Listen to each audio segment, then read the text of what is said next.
niño de nadie que buscándose la vida desluce la avenida y le da mala fama a la ciudad. ¿Cuáles son las alternativas que se abren frente a estos casos? Yo comenté recién, creo que lo comenté, si no lo comento ahora, en el año 2005, un caso de una condena a prisión perpetua a un adolescente llegó a la Corte, ya a esta Corte Suprema de Justicia de la Nación. Y lamentablemente, digo con todo respeto, la Corte emitió un fallo a medias. El caso es Maldonado, se puede buscar en cualquier sitio jurídico, Google, fallo Maldonado, porque la Corte no dijo que estas condenas eran inconstitucionales, pero sí, esta es la parte negativa. La parte buena es que estableció una serie de requisitos que tienen que cumplir los jueces al aplicar una condena a una persona que comete delitos antes de los 18 años de edad. Y la verdad es que después del fallo de la Corte no se han vuelto a aplicar penas de prisión perpetua. En ese caso particular, la Corte ordenó volver a dictar otro fallo. Se dictó un fallo por el cual se le aplicaron 15 años de prisión a ese joven que en principio había sido condenado a prisión perpetua. Y de ahí en adelante no se aplicaron más penas de prisión perpetua. No se aplicaron penas de prisión perpetua, pero se siguen aplicando penas de 25, 30, 35 años. Porque no hay tope.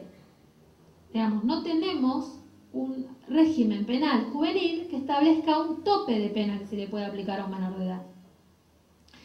Y como luego del terremoto Bloomberg, nuestro Código Penal tiene penas de hasta 50 años, entonces hay jueces que entienden que están aplicando una pena atenuada o diferenciada, si a un adolescente en lugar de aplicarle 50, le aplican 25.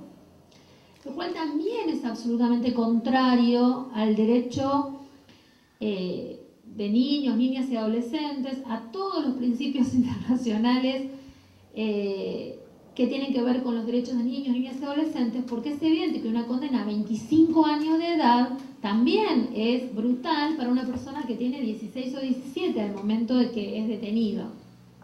Digamos, estamos hablando de el doble y la mitad más del tiempo de vida que lleva en libertad, que lleva el tiempo de vida que tenía antes de ser privado de libertad. Estamos hablando de toda la etapa de su formación. Estos jóvenes de los que hablamos piensen que están presos desde que tienen 16 y 17 años, o sea, fueron detenidos cuando tenían entre 16 y 17 años.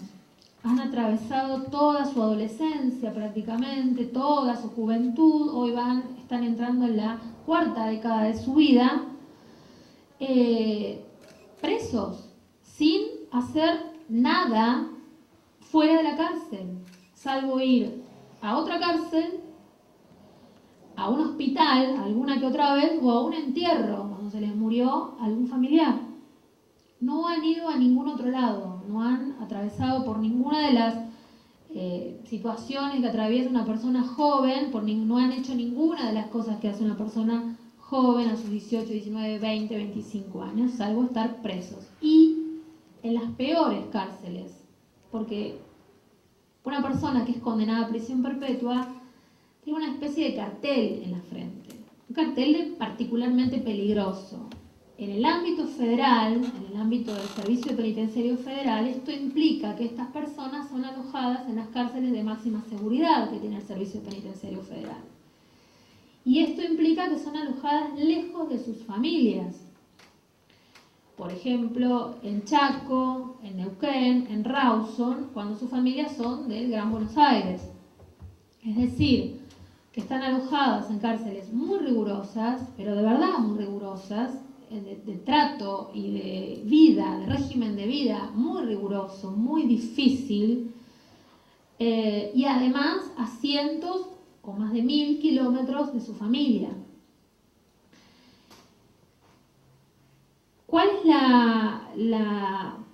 ¿Cuáles son las posibles soluciones frente a este caso? Como les decía, el caso está en la Comisión Interamericana de Derechos Humanos. El procedimiento en el Sistema Interamericano de Derechos Humanos es que cuando un caso no es resuelto ante las recomendaciones que hace la Comisión Interamericana, la Comisión lo que hace es llevar ese caso a la Corte Interamericana de Derechos Humanos, que es un tribunal de sentencia, ¿sí? Y entonces el riesgo, lo que puede suceder, es que nuestro país sea finalmente condenado por aplicar penas de prisión perpetua a adolescentes, condenado por violar derechos humanos. Yo intento plantear en el libro y cuando cuento este caso y cuando hablo de este caso, que sería bastante grave que nuestro país sea condenado precisamente en este momento por violar los derechos humanos de un grupo de adolescentes. No solo por las condenas que les aplicaron, sino porque lo que ha dicho la Comisión y lo que hemos demostrado todos los que de alguna manera hemos trabajado en este caso, aportando desde distintos lugares, es que estos jóvenes han sido torturados, maltratados, que este joven que murió, que yo les digo que apareció colgado en la penitenciaría de Mendoza, no está claro cómo fue que murió. Al menos lo que tenemos pero totalmente probado es que hubo un abandono de persona. Eso es seguro, porque hemos estado con él una semana antes de que aparezca muerto y hemos escuchado sus denuncias acerca de cómo estaba viviendo en condiciones infrahumanas, en celda, encerrado 23 horas, enloquecido, amenazado permanentemente. Entonces, la Comisión Interamericana le está diciendo al Estado argentino que ha violado muchos derechos y muy importantes de la Convención Americana de Derechos Humanos y de la Convención Internacional sobre los Derechos del Niño, y es muy factible que la Corte sentencie al Estado argentino por haber violado esos derechos. Lo que intentamos, quienes tratamos de difundir este caso, y uso mucho el plural porque si bien hasta ahora hemos fracasado, somos un conjunto de organizaciones, de personas. Aquí en la provincia de Tucumán está como parte del colectivo de derechos de infancia y adolescencia la asociación Andes, pero hay muchas otras más que trabajan este caso. Ahora se están juntando firmas para presentársela precisamente al hacer una nueva presentación al ministro de Justicia LAC pidiendo la conmutación de penas. Digo, quienes hemos trabajado y trabajamos este caso, tratamos de insistir en esto, en que habría que evitar que el Estado argentino sea condenado. No habría que esperar, ¿no? A mí, hablo ahora a título personal, no me parece inteligente esperar a que llegue una condena de la Corte Interamericana para recién ahí resolver este caso. Me parece que es una mala estrategia jurídica y política del Estado Nacional esperar, dejar que el tiempo pase y que llegue esa condena. ¿Cuáles son las vías de solución? Y tal vez con esto cierro porque por ahí es interesante que podamos hacer un intercambio de preguntas o de dudas sobre los casos, sobre el tema del sistema penal juvenil, que está absolutamente imbricado y vinculado a este caso. Hay 3 vías de solución posible, porque hay 3 poderes de la nación. Uno es la conmutación de penas. Nosotros estamos pidiendo la conmutación de penas.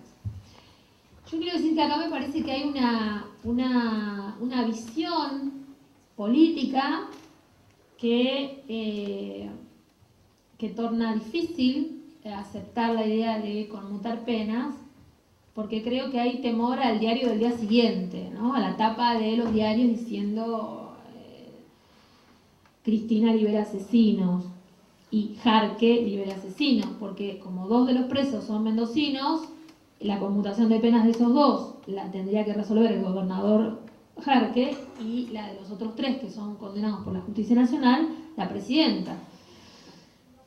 Claro, es que es lo que me dicen, bueno, en plena etapa electoral, pedir una conmutación de penas es una cosa imposible, eso no va a salir. Bueno, yo creo que eso es un error, porque hay muchísimos argumentos a favor de la conmutación de penas.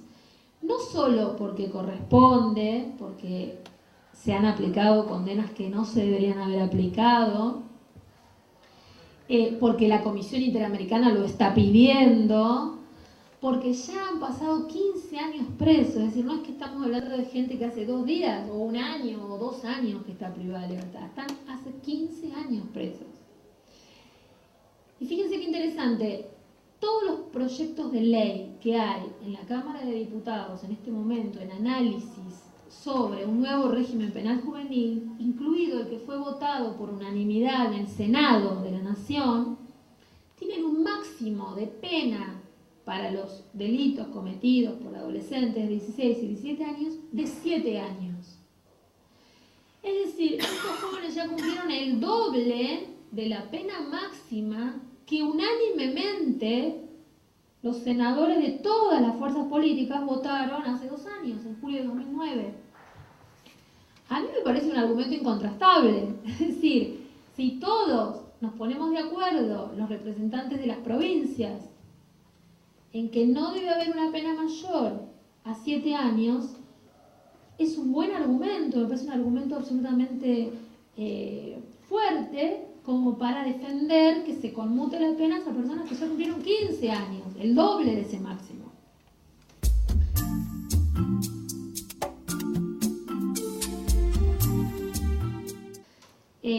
Suprema de Justicia de la Nación. Y lamentablemente, digo con todo respeto, la Corte emitió un fallo a medias. El caso es Maldonado, se puede buscar en cualquier sitio. Niño de nadie que buscándose la vida desluce la avenida y le da mala fama a la ciudad. ¿Cuáles son las alternativas que se abren frente a estos casos? Yo comenté recién, creo que lo comenté, si no lo comento ahora, en el año 2005, un caso de una condena a prisión perpetua a un adolescente llegó a la Corte, ya esta Corte, jurídico, Google, fallo Maldonado, porque la Corte no dijo que estas condenas eran inconstitucionales. Pero sí, esta es la parte negativa. La parte buena es que estableció una serie de requisitos que tienen que cumplir los jueces al aplicar una condena a una persona que comete delitos antes de los 18 años de edad. Y la verdad es que después del fallo de la Corte no se han vuelto a aplicar penas de prisión perpetua. En ese caso particular, la Corte ordenó volver a dictar otro fallo, se dictó un fallo por el cual se le aplicaron 15 años de prisión a ese joven que en principio había sido condenado a prisión perpetua,